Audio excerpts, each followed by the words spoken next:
Most people who get into trouble carrying a firearm in Chicago didn't wake up that morning planning to break the law. They didn't ignore a warning. They didn't skip a step on purpose. They walked down a block they'd walked 100 times before, and they had no idea that block had just become a place where their legal firearm turned into an illegal one. That is what makes this city different from almost anywhere else in the country.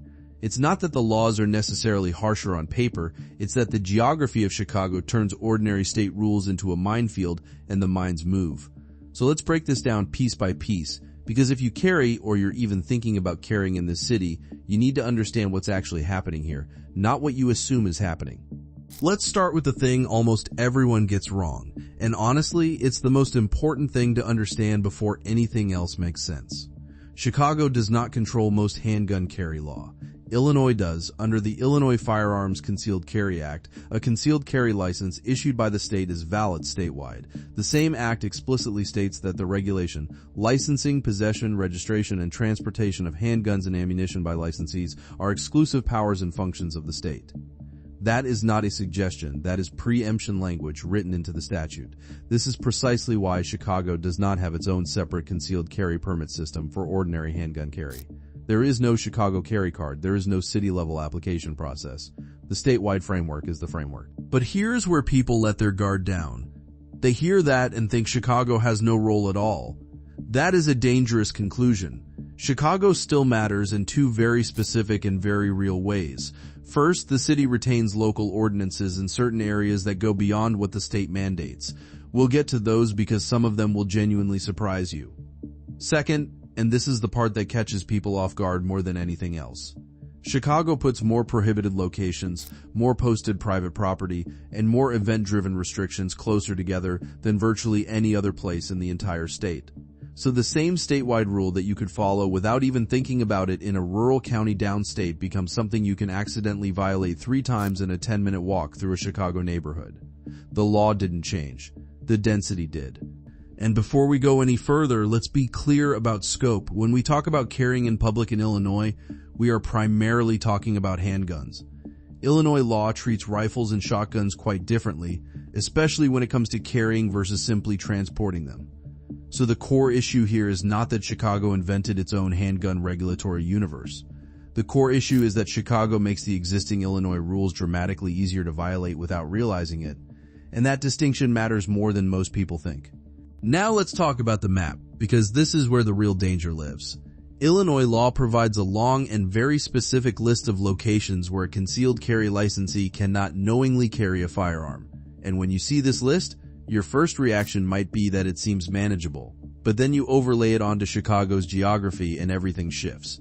The prohibited locations include schools and school property, child care facilities, government-controlled buildings and their associated parking areas, courthouses, local government buildings, detention facilities, hospitals, buses, trains, all public transportation facilities, establishments where more than half of gross receipts come from the sale of alcohol, permitted public gatherings and special events, public playgrounds, public parks, athletic facilities, Cook County Forest Preserve property, colleges and universities, gaming facilities, stadiums and arenas, libraries, airports, amusement parks, zoos, museums, nuclear-regulated sites, and anywhere firearms are already banned under federal law. Now here's the critical layer most people underestimate. A massive portion of no-carry situations in Chicago are not government bans at all. They are private property restrictions stacked on top of each other like bricks in a wall. Under Illinois law, a private property owner can prohibit concealed carry on their premises. But to do so lawfully, they have to post the official Illinois State Police sign clearly and conspicuously at the entrance. Private residences are an exception to the posting requirement. But in a commercial district, in a shopping area, in a mixed-use neighborhood, you can encounter posted sign after posted sign after posted sign. And in Chicago, the frequency is the problem. You can move from a school zone to a posted retail business, then to a transit station, then to a hospital parking structure, then to a block that has been closed for a permitted neighborhood event. And you have not traveled far at all. You might not have even crossed a major street. Public transit deserves its own mention here because people consistently underestimate what the law actually covers. When Illinois says public transportation, it does not just mean the train car you're sitting in, it means buses, it means trains, it means the stations, the platforms, the buildings, the facilities. In Chicago, those locations are woven into the fabric of daily life. They are everywhere. You cannot avoid them by simply choosing not to ride the train. You encounter transit property just by walking through certain parts of the city. And then there are permitted public events, which might be the single most underestimated prohibited category in all of Chicago, Illinois. Bars, concealed carry at any public gathering or special event held on property open to the public that requires a permit from local government. In Chicago, that can mean a neighborhood street festival, it can mean a cultural celebration, it can mean an organized city event on a block you walk through every single day on your way to work. One weekend that block is just a block. The next weekend it is a legally prohibited zone, and the only thing that changed was a permit you never heard about. There is a narrow exception in the law. If a licensee needs to walk through the event area to reach their residence, their place of business, or their vehicle, the statute provides a limited carve-out. But if that is the exception you're relying on, you need to actually fit within it. If you're ever questioned by law enforcement, saying you were just passing through is not the same as legally qualifying for the residential access exception. That is the first major Chicago lesson. People do not get into trouble because they misunderstood constitutional principles. They get into trouble because they treated a familiar block like it was legally the same as it was yesterday. And in this city, it might not be. So think about that for a second. What would you actually do if you were walking a route you know by heart, and suddenly realized part of it had become a prohibited location since the last time you were there? Now let's get into vehicles, because this is where Chicago starts feeling financially dangerous. If you do not hold a concealed carry license, Illinois still allows for the lawful transport of firearms under specific conditions.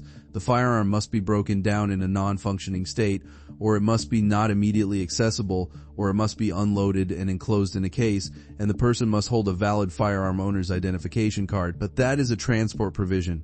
It is not a general right to carry in public. And near schools, federal law can add yet another legal layer on top of everything else. If you do hold a valid Illinois concealed carry license, the rules shift. The license permits you to carry a loaded or unloaded concealed handgun on or about your person, and to keep or carry a concealed firearm within a vehicle.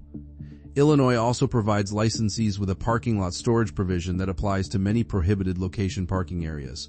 The statute allows a licensee to bring a concealed firearm into the parking area inside a vehicle and to store the firearm or ammunition concealed in a case within a locked vehicle or a locked container that is out of plain view.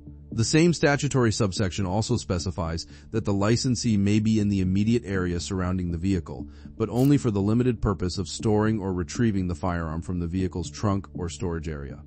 The moment that car door opens, the legal calculus changes.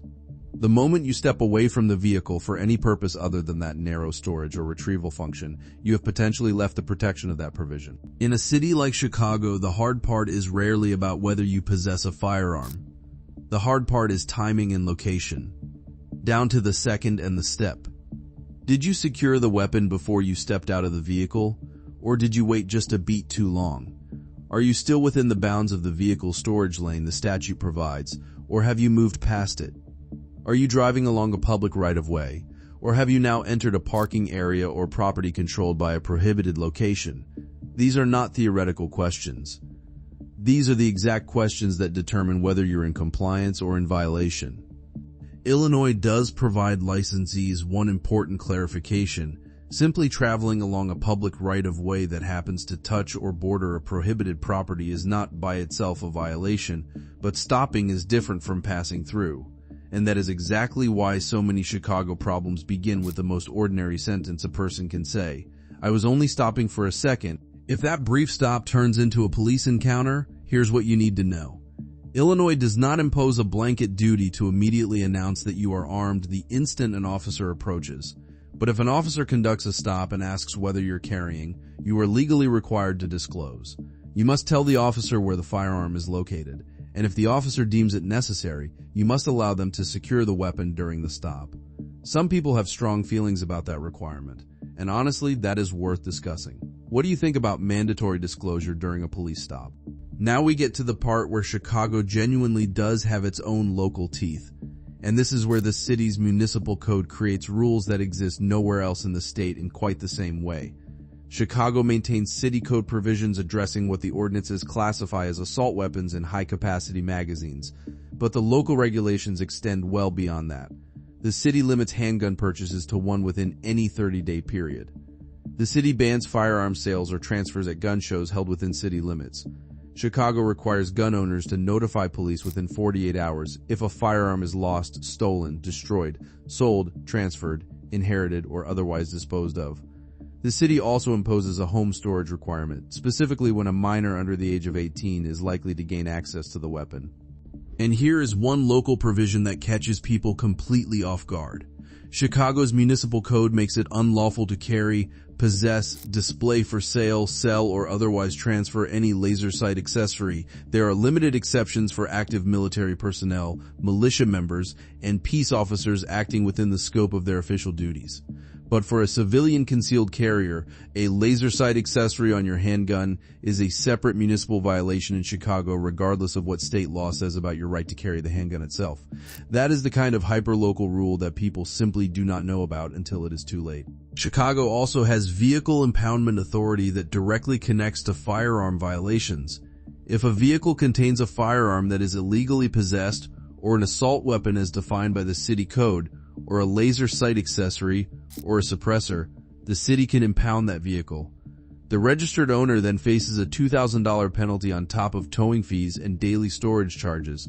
That is not a fine attached to the firearm charge. That is a separate civil penalty attached to the vehicle, and it can hit even if the criminal case ultimately goes a different direction. So here's something worth thinking about. Should a city have the authority to impound your personal vehicle over a municipal gun law violation, or a laser sight accessory? That is a genuine policy question, and people land on very different sides of it. Here's one more piece of context that matters. Research published through the Illinois Criminal Justice Information Authority examined sentencing outcomes across the state and found that after controlling for defendant characteristics and case variables, the odds of receiving a prison sentence were 28% higher in Cook County than in other parts of Illinois. Now, that does not mean every case produces the same result. It does not mean every defendant faces identical treatment, but it does mean there is documented peer-reviewed support for the idea that the same category of felony case can result in more severe consequences in Cook County than it would elsewhere in the state. That is not opinion, that is data. And that brings everything back to the central point. Chicago is a city where the same mistake that might slide by unnoticed in another part of Illinois is easier to make, more likely to be detected, and statistically harder to recover from. The laws are largely the same laws. The density is what changes, the concentration of prohibited locations, the frequency of posted private property, the constant presence of transit infrastructure, the rotating schedule of permitted public events on residential streets. The local ordinances that add layers the state framework does not include all of it, compresses into a space where legal compliance requires genuine, active moment-to-moment awareness. If you're carrying in a city like this, discretion is not optional. It is the entire strategy. Attention to your surroundings, knowledge of the current legal landscape of the specific block you're standing on, and the discipline to adjust in real time when something changes. That is what separates someone who carries responsibly in Chicago from someone who ends up in a situation they never saw coming on a block they thought they knew. That's it for today, folks. See you in the next video.